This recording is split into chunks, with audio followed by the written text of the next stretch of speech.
The State Department announces no change in the current plans to let in refugees from Syria. We remain steadfastly committed to the President's plan to resettle at least 10,000 Syrian refugees. Those 10,000 approved to take refuge in the United States this coming year. But as of Monday night, at least 23 state governors took matters into their own hands, including Texas Governor Greg Abbott. This is going to ensure that Texas will not be the recipient of any of these Syrian refugees, any one of whom can pose like the Syrian refugee posed in Paris. Monday, he directed a state agency to not participate in the resettlement of Syrian refugees in Texas.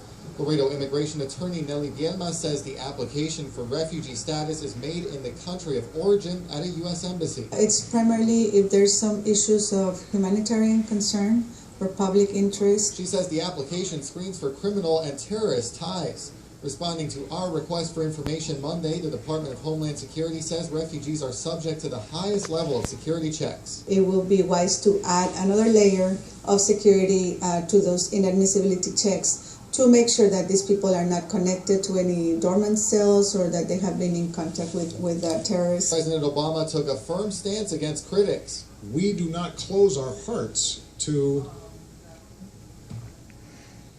these victims of such violence and somehow start equating the issue of refugees with the issue of terrorism.